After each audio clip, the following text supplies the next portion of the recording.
Chair.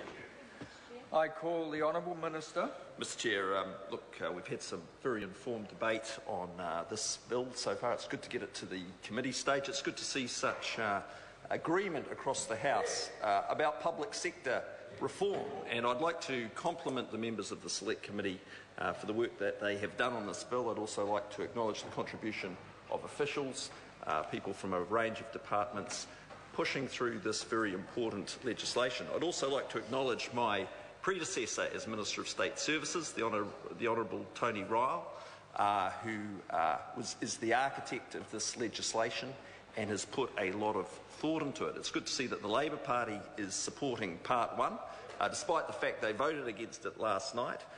Listening to Chris Farfoy, I don't think he's quite clear if they'll be supporting Part 2 or not. I understand they probably will be. And then, of course, we're going to have some rather contentious debate around Part 3. But with Part 1, the establishment of the Health Promotion Agency, that is really going to give some focus, Mr Chair, to the work of that body. It's very important work, promoting health to New Zealand communities. It's interesting, though, that the Labour Party's first response on this is to ask for more money. It's not about more money, Mr Chair. But in fact, I might add that this government is putting more money into health than any government in the history of New Zealand. But it's not about more money, more borrowing, more people. It's about making sure that Crown entities are very focused on the work that they have to deliver.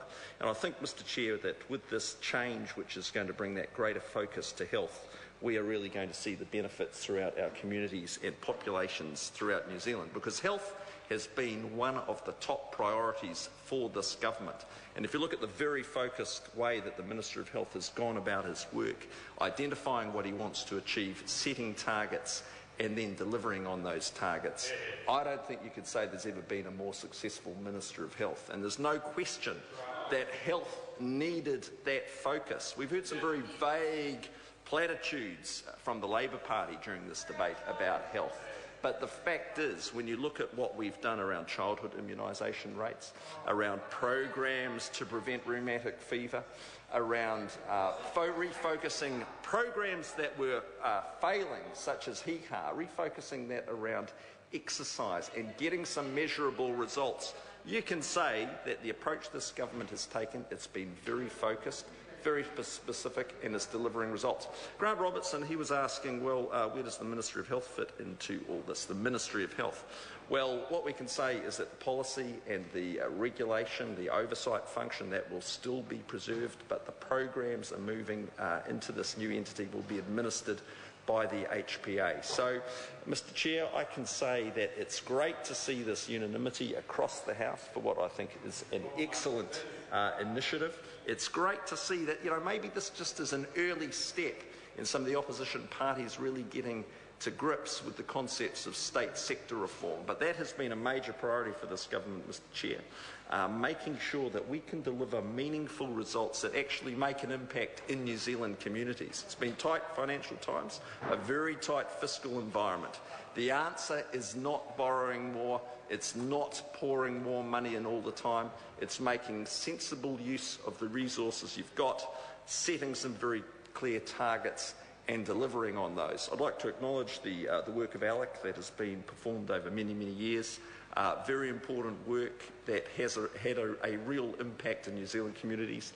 That work is going to continue on, Mr Chair. The Health Sponsorship Council, that's also been very important work. But with this new entity, we are going to see that work continue on, and I believe it's going to be enhanced because, as has been acknowledged, there will be that new and intense focus. I'd like to acknowledge Kevin Haig's commitment to public health and the points that he has made around the Ottawa Charter. I think, to be fair, few members of this House would have heard of the Ottawa Charter prior to the Select Committee process, but the point he made about bringing well-being into the broader definition of a public health outcome that we're striving for, I think is one that is well made. And when you look at that Ottawa Charter, whether you've heard of it or not, the principles embodied there really are common sense principles that you would look for in any public health approach. So, Mr Chair, I think it's great that we've got such broad support across the House for Part 1. This entity is fully supported by the government. It's a reflection of what we're doing in state sector reform, but it's also going to produce some very valuable outcomes for New Zealanders. I call the honourable